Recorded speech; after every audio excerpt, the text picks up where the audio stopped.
Hello everybody, today's shoe showcase, I'm highlighting a pair of Allen Edmonds Belgiums from 1988, 31 years old. This style is called an Adelaide. It's a style of Oxford called an Adelaide, and we'll dive into that a little bit as well. Okay, so let's go. Hello everybody, it's Robert Powers. 4.5 out of 5. My shoe collection. These are made of shell cordovan. Can you tell the difference? Now here they are finished up. I'm not a professional. Look how tight this is though. Very clearly here, I just cut the thread in half. Here it goes. Here they are completely finished up. Okay, so first of all, I found this beautiful pair of shoes thrifting, and I'm going to highlight some of the different features of it, how I know the age of it, and I'll even show you the catalog from 1988 Allen Edmonds as well, okay? So first of all, if you look at this, right, it's a hole cut. Can you see? What I mean by hole cut is the upper is made from one piece of leather. Well, does this, I think this still qualifies as a hole cut. It does have a back piece here, that's a separate piece. Usually with a hole cut, you'll usually just see one seam down the back, but I think this still qualifies as a hole cut. All right, isn't that pretty cool? Now, by the way, you see how nice this shoe looks? I have not touched these things. I didn't polish them. Only thing I actually did to them was just wipe them off with a cloth and stick shoe trees in them, right? So, you see that logo? It is similar to the new current logo, but that all capital letters logo, they use that from 1982, fall of 82 to 1989. And if I look on the inside of the shoe, here I'll try and get it in decent light, there we go, okay? You see the size, 9D is the width, and then we see, I think 40478, I think is like a batch number, lot number that they're made in, something like that. Then the number here, 7374, that is the model number, 7374 comb, I think that means combination last, and then 4428. So that is a date code, and I believe 44 is the week it was made in, and then the 8, that last number, is the year. So we know from the logo that this shoe, oh, and also I'll show you the logo on the inside of the shoe. When you see that same style logo on the inside, and it says, the handcrafted world of Allen Edmonds. Okay, like I said, that's 82 to 80, 82 to 88 or 89. I think 82 to 88. I'll double check. I'll put in the description below. I confuse myself. So it was made in a year ending in 8. In that range, it obviously has to be 1988. Okay. If we look at the vamp here, this style, when you see this, it's actually not a separate piece of leather. Can you see this? So what they've done is they've stitched, and it feels like there's a bead in there. I'm not sure if it's plastic, you know, or what they would actually put in there to create that bead. Okay, but this style, it's usually a separate piece of leather. When you have that U-shaped cutout, that's called an Adelaide. Okay, closed lacing system makes it an Oxford, but the specific style is an Adelaide. All right. Now I want you to notice something else about the leather. I'm going to try to get real close up with it. So I'm going to try to show you up close.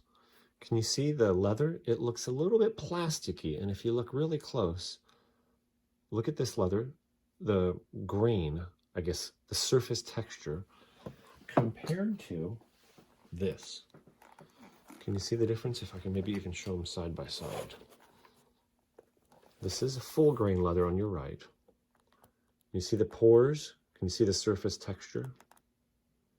Compared to this on the left. Left is corrected grain leather. Now also look at the way it wrinkles. I'll bend it a little bit here if I can flex the shoe a little bit. Watch the way it wrinkles. See, it just makes these little fine creases, okay? As calfskin should. When you see this corrected grain leather, do you see it almost looks as if there's something on top of the leather wrinkling? Can you see that difference? This is called corrected grain leather. In the actual ad, I'll show you here in a second. I'm putting it up on the screen now. It says, the Belgium, this U-shaped bowl. Now bowl, what they're saying there is Balmoral, is crafted from a single piece of polished calfskin. Features full leather linings, single oak leather sole, and custom heel. You see the model number 7374 that matches burgundy polished cobbler. So what they're doing is they're taking a piece of leather, grinding off, polishing, okay, the surface, and then putting some corner, I don't know if it's acrylic, but some sort of, you know, coating on it. The advantage to this is it's usually cheaper, you know, because You can use a lower grade of leather with surface imperfections. You're just grinding the surface imperfections off. Another second advantage, by the way, is it is more impervious. It's not impervious, but it is more tolerant, I should say, to stains, water, and salt water damage. Salt, you may or may not know if you live in a tropical climate, salt is used anywhere where there's snow to help melt the snow. And when you get melting snow with salt in it, you get salt water. It's absolutely horrible for shoes. It just destroys them and destroys the leather. But corrected grain leather is more tolerant of that. It's a little more, repels it a little more. Now, according to the shoe snob, okay, Justin Fitzpatrick, he owns a shoe company, J. Fitzpatrick Shoes. He's got a blog, a wonderful website, the Shoe Snob, and he's actually the one that taught me how to properly shine a shoe. I'll even link the video, how to properly shine your shoes, is what really got me into this. But according to him, he says the word Adelaide, this style developed in the 1970s. He says he has done a ton of research, and he's on the inside of the shoemaking industry. He says he's never seen a reference to this even in any of the old shoemaking literature before about the 1970s. So I'll show you a couple other examples here of Adelaides where it's an actual separate piece of leather. You can see one here by Allen Edmonds that they currently make. So there's a lot of them out there, but it's just kind of a unique thing, It's just something that's a little bit different, something that you don't see all the time. And the reason I want to show you some of these things like this is I want to open up your guys' palate a little bit. I want to expose you gentlemen out there to some of the other things that are out there and, kind of let you expand your wardrobe a little bit and, just help you set yourself apart from the masses and just have a blast, find different ways to express yourself. So let me just show you a few different types of Oxfords that I have here. So I arranged these, and I'm sure people are going to disagree, and that's totally fine. But what I believe is going to be most formal to the least formal, and most formal up here, out of what I have, is the cap toe. Okay, the black cap toe Oxford, generally for gentlemen. You get black and more plain, it's more formal. Okay, so the black cap toe Oxford there, Allen Edmonds. Okay. I honestly can't tell you which one for sure is the next formal. This is black, which makes it more formal, but this is the Hastings, which has got these, and a little bit of, it's a little odd actually, but the broguing on it, I think that brings it down a notch. So I would say, even though this is the burgundy color, I think this Belgium here is actually the next in formality, next step down, followed by, see, this is another hole cut. You see the only seam is on the back there. Okay, 65 last. Right? And interestingly enough, this shoe is an 11.5 E. I don't know if you can see there, but it's an E size. And this shoe is every bit as wide as my triple E's. So go figure. Here's a pair of Kilgore French and Stanbury Oxfords. Now you see the difference from the Adelaide? This does not have that U shape, okay? So this is more of your standard Oxford, okay? But this would be a quarter brogue. You see there is broguing across just the back of the cap toe and nowhere else. Very similar design to the Fifth Avenue, Allen Edmonds Fifth Avenue. Okay, quarter brogue. So these holes in the broguing technically starts to make it a little less formal. I wish I had a strand to show you guys. And here you have a full brogue, the wingtip McAllisters and Oxblood. And out of these would be less formal. Still appropriate with a suit though. Okay, right? You see plenty of broguing all the way around the shoe, right? Okay. So that just shows you a few different styles, a few of the different options that you have, when it comes to Oxfords. And to me, just Oxfords, I just love them. They're an amazing shoe. I love the look of the Oxford, and I'll compare the wingtips here, okay? You see the Oxford with the closed lacing system in the front versus a derby with the open laces. And Justin Fitzpatrick refers as a derby to the Oxford's ugly cousin. Anyway, this is what you call a long wing versus a standard wingtip. See that long wing? It goes all the way back. Okay. Also, this is a pebble green. This is a pair of Dexters. I've done another whole video on these. Okay. So that kind of shows you some of the different options and varieties you have when it comes to Oxfords. There's more than this, but I hope that brought you some value and maybe even a little bit of entertainment. So now let me get to putting a spit shine on the Adelaides here, on the Belgiums, and we'll see how they look. The corrected grain leather is generally accepted as not being as high quality as the full grain leather, and I actually want to see how readily will it absorb. This is the Saphir Renovateur. This is a mink oil based conditioner. Because you have that plasticky coating on the shoes, it really doesn't, absorb the conditioners as well. So let's see if that's going to be the case with this. I always want to get the vamps where they wrinkle and crease. That's going to be where you get cracking first. My experience is that corrected grain leather doesn't last as long as full grain. Other side of the coin is generally when you get corrected grain leather, you're getting a cheaper quality shoe.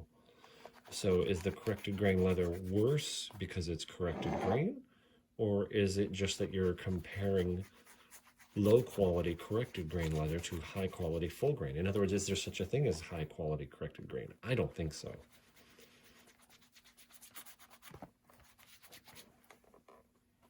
We'll see. To be honest with you, when you put this on a full grain shoe, it's really difficult to tell unless you get a color change. With full grain leather, you often get a color change as it absorbs in, but sometimes it does. You see how it kind of turns hazy? It often does that even on the full grain shoes. In other words, you can't always see it. I'll try and get around the opening here because it sometimes will crack there. In other words, you always can't see it absorbing in. I'll do the other one, let this one dry. Let's have a couple minutes to set up.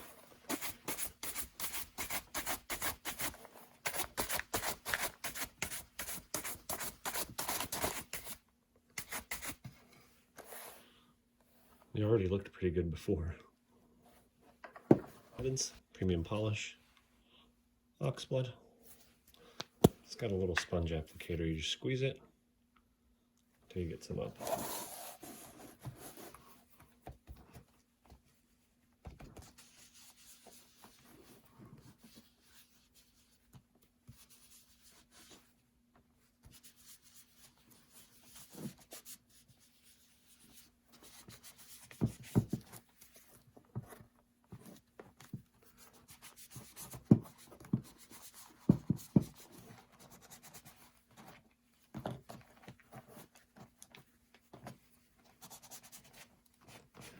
And I usually take the laces out. This time I'm not. It's okay. The shoes are in really nice condition.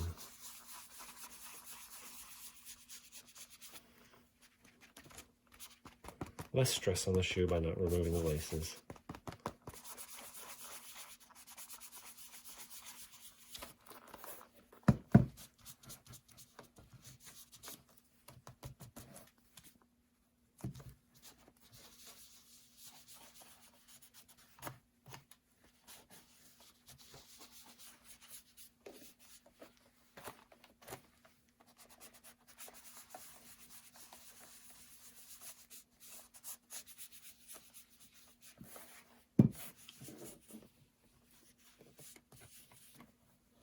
I'll let that set up while I do the other shoe.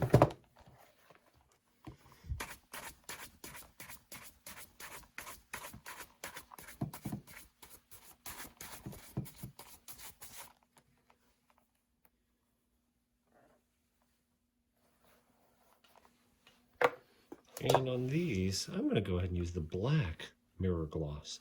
This is for putting what's called a spit shine or a mirror shine on the toes. I'm going to go ahead and use the black, see if I can create just a little bit of a color differentiation.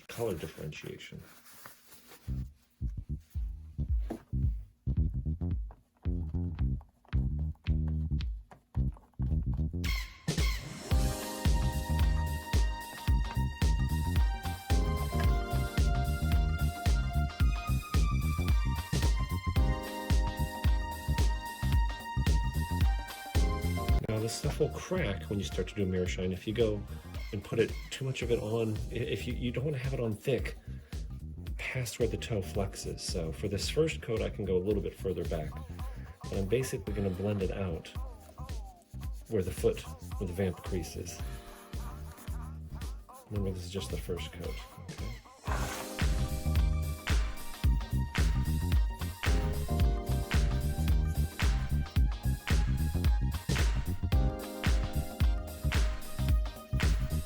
Okay. Some water. There we go.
This is edge dressing from Kiwi.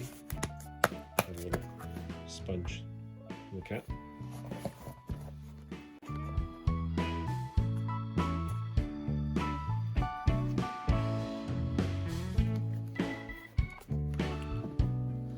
Bring it down there.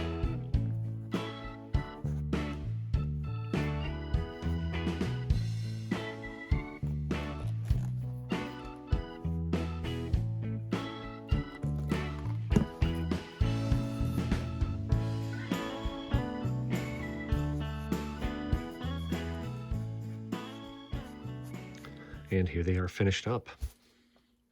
I'll honestly tell you, this mirror shine was really difficult. It kind of got, I don't know, I don't want to say I went overboard, but I did get real wrapped up in it, and I was determined not to let it beat me. I probably spent close to probably about 2.5 hours total just on the spit shine. I didn't film all of it, obviously, but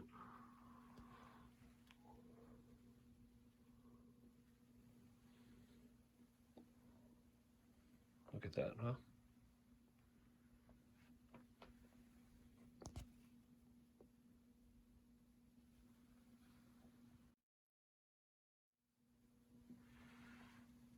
All right. Thank you very much. Thank you very much, everybody, for watching. God bless. Have a great day. Feel free to subscribe and check out my channel.